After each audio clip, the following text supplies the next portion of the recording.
Good morning. This is Dr. Brad, your Health Reclaimed. Today we get to do the final episode with Betsy Kudlinski with this really dynamic approach of it's so sensitive, it's so practical, it's so functional, and it makes sense why it would be so effective in a huge way. I've been around animal training my whole life and start off with dogs. That same principles transferred into horse training and raising children, interacting with people, into ministry and getting people free of all kinds of different things. And it's interesting. People are helping others get free of things in the past, have some similar tools that really make a lot of sense when you understand the dynamics. And this really has made a lot of sense. So this has really been a refreshing conversation. And let's jump in and start this now. That little child. The interesting thing with the traditional way of bucking a horse out, you bring him to a point of exhaustion or a mental checkout, but you have not accomplished anything, which I think it's really an interesting thing. The Lord gave me this a long time ago, and it's a completely different viewpoint. But instead of looking at things in life as events, look at them as conversations. And there's always a invitation response that goes on, and you can see whether you're talking about a horse, whether you're talking about intimacy, it's this invitation response issue. Relationally, that's where most of our woundedness happens. And if we press those places too hard, like a horse with a whip, you start off pressing that, but the goal is to teach them this is where there's rest. In the conversation, the timing has to be perfect, otherwise you mess it up. If you push them when they're asking for invitation, like a horse asks for invitation in a very different way. They'll quarter away from you, so not looking at you at all. Herd animals don't look. The only thing that looks at something directly is a human or a predator. And it's life-threatening to look at something straight in the eye. So they quarter away from you. Their ears will change. Their eyes will soften. They'll start to lick their lips. And that's asking to come into your presence. Can we interact and relate as parts of the same herd?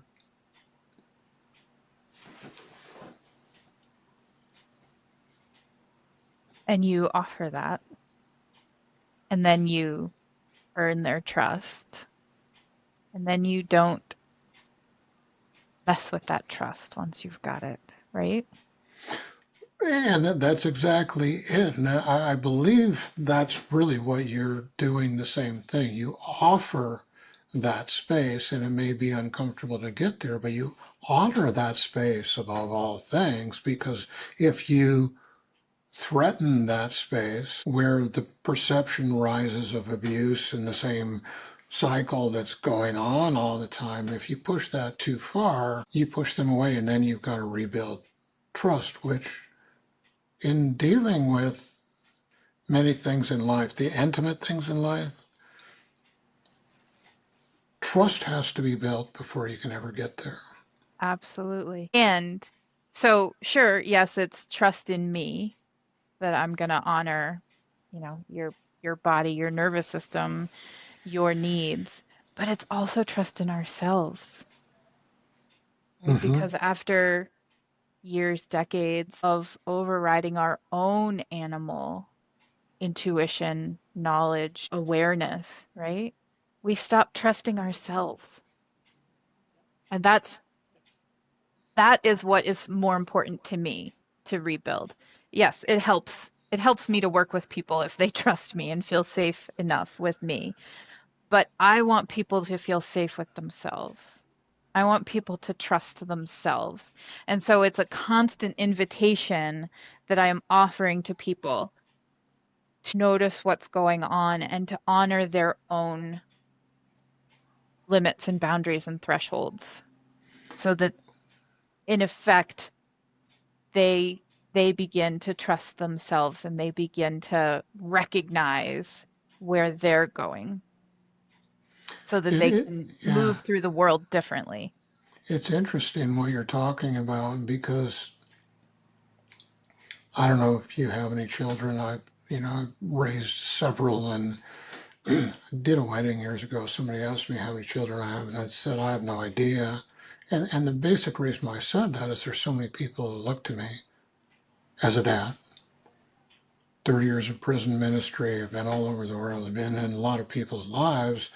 And at the end of the wedding, they came up and said, I see what you mean. It's just who the Lord made me. It's not somebody I'd ever seen, ever before. And something that's interesting about building trust. This isn't a male thing naturally. It's easy for women commonly to get there, but you can't build trust without being transparent, vulnerable, really honest. It has to be non-pretentious, non-threatening. You have to set that stage because trust is this very elusive thing, but it's in trusting relationships that our own self-worth rises to what it's supposed to be. And healing can happen. Uh-huh. Yeah, I love the way that you've explained that. Yeah, it's so important. All of that, all of those things, each of those ingredients are essential to working with animals or humans or, I don't know, rocks, trees. I have never had particularly green thumb. I'm working on it. I'm trying to have green. I live with Miss Green Thumb. Her dad taught um, master gardeners how to build soil and grow things all her days growing up, and she just lives for plants. Mm. She, she might be down in the greenhouse right now. Oh, and it's one of those interesting things in that I didn't. That's not my experience until we got together. And yet, it's important enough to her. When we first started, we tried getting these different soils from different things. It just wasn't working, and all the things she threw at. And I finally said, I'm going to have to get a bobcat to build my own. With what you want to do, there's no way to do it. And that year for her birthday, I built her 20 yards of extremely rich soil. Awesome. And I couldn't do it without that. 'Cause you got to turn it, you got to mix it, you got to do all these different things. But it's really an interesting thing, which you talk about threatening things. This happened last year. We had to get out of our old place because the neighbor was too toxic and killing everything with the sprays and killing my wife. And so we moved to a different place. And I'm renovating this in a huge way. What I'm doing the last big project right now for Christmas. Anyway, we've got surrounded by, I didn't realize this, what was going on, but I was always seeing bald-faced hornets dying in the driveway by the cars. I didn't know what that was. And it wasn't until I went to sheet the carport that I was building that I realized there's a big head-sized bald-faced hornet nest in the peak of the roof. And it's a really steep roof. It's 10, 12, so it's like 30 feet up in the air, something like that. Probably higher than that. And I'm looking at that. In days past, I hated bald-faced hornets. Those things you see out in the woods, they'll fly as fast as they can. They hit you and leave a quarter-inch hole in, and they just keep hitting you. Hornets don't lose their stingers like a bee does. No, I know. So, I and know. we had anyway, I looked up, it's like, these things got to have a purpose. What is it? Because I realized I was up there and I'm up on the roof and I'm less than, maybe 10 feet away, and they're not bothering me, no sentinels, nothing. It's like, wow, that's odd. It's not what my experience had been before. What's their purpose? And I come to realize these are what keep all the bad bugs out of your garden, to feed off of them. So do yellow jackets. It's like, wow, they got a purpose. Interesting. And what I find out about bald-faced hornets in particular, they get to know you, they accept you, they're not threatened by your space. I needed to paint that gable. I got down below, but I got this huge space up above. And my wife put out a question on a Facebook thing, and a beekeeper got hold of it, said, I can get rid of that bald-faced hornet nest. Said, okay, but can you rehome that nest? Can you do that without killing all of the bald-faced hornets? Because I now know they're very beneficial. I went through all that. And he goes, you can't do that.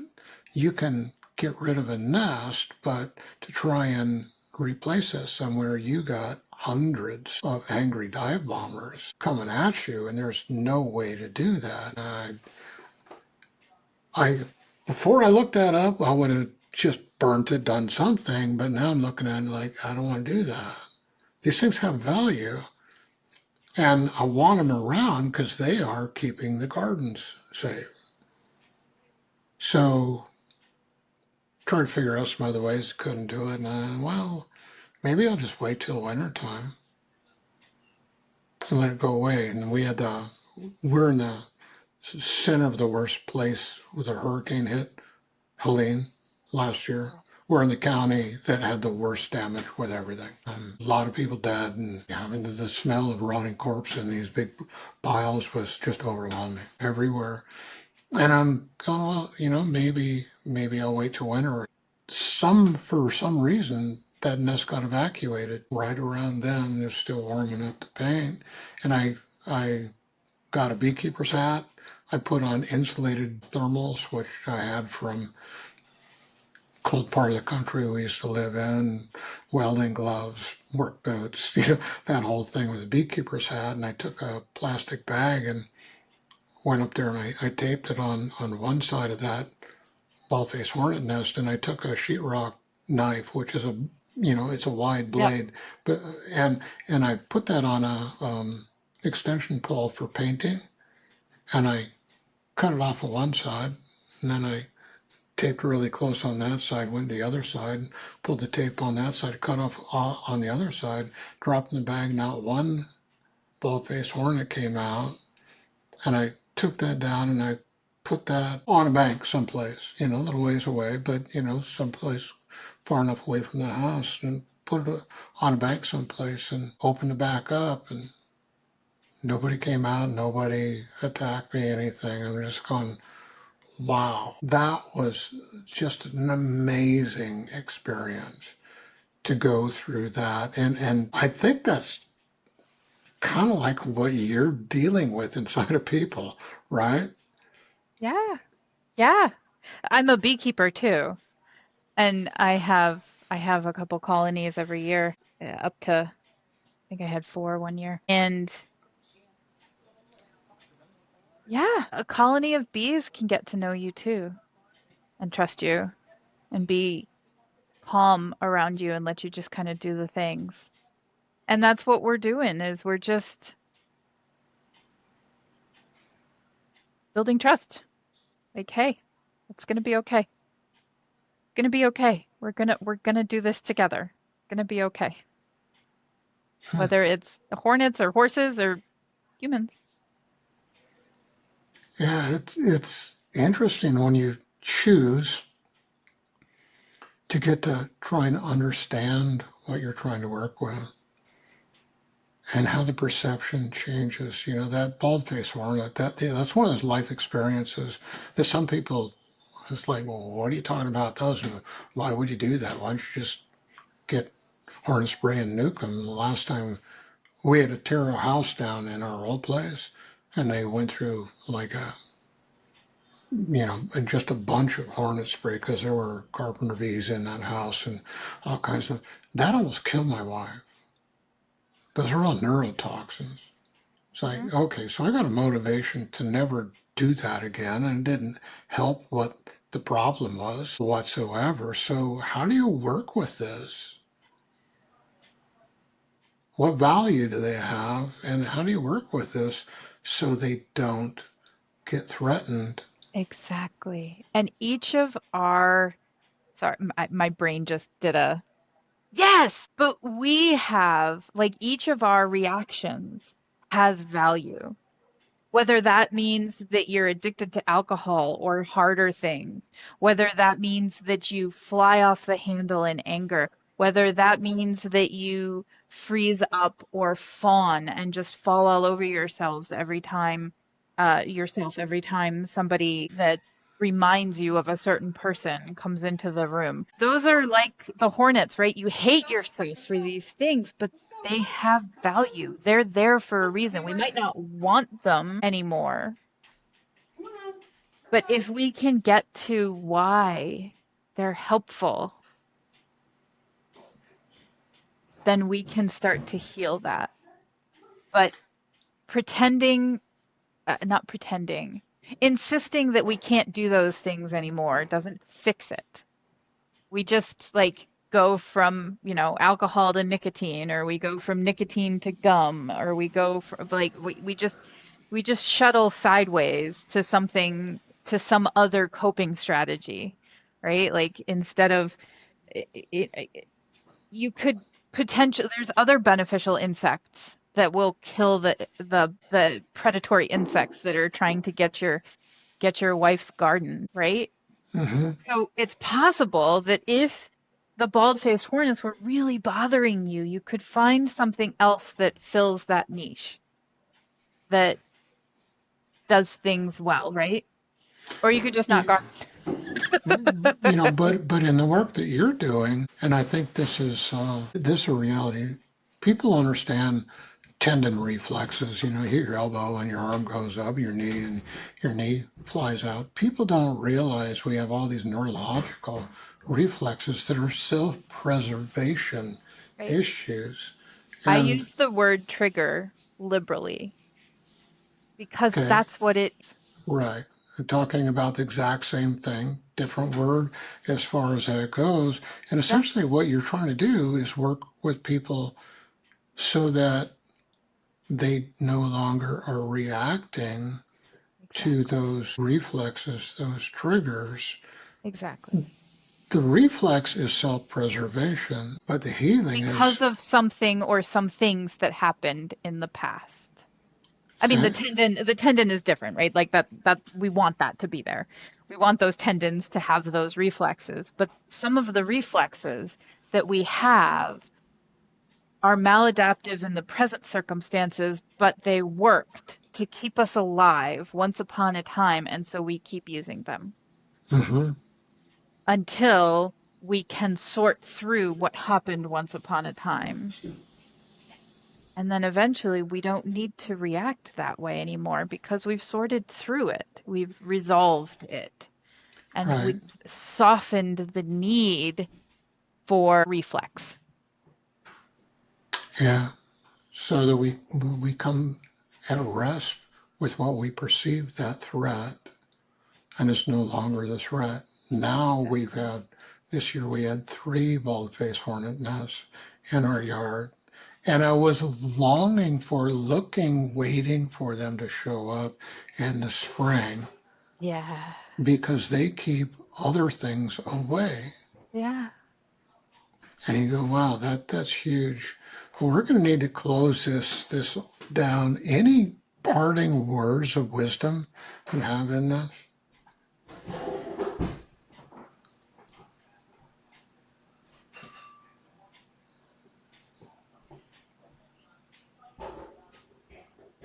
I think that some of the major themes of this conversation with you, Brad, have been um, honoring and grace for what's there and honoring the wisdom that's already there. And if we can just work with those things, then that's all we need. Yeah, it's It's interesting because the Lord's forged me into somebody that I never met. This is how I am. This is how I interact. I'm not different in a different place at all. And it's really interesting having conversations with people. Sometimes you have to nurture and draw with simple value building questions and things to draw people into conversation. Sometimes it just flows. But this is why I love organic conversation,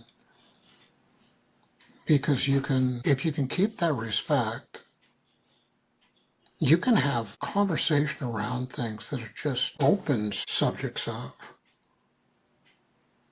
and it sets them gently on a table, and then we kick around some different ways to look at it that is not contradictory, it's not condescending, it's not belittling, it's a clinical dialogue of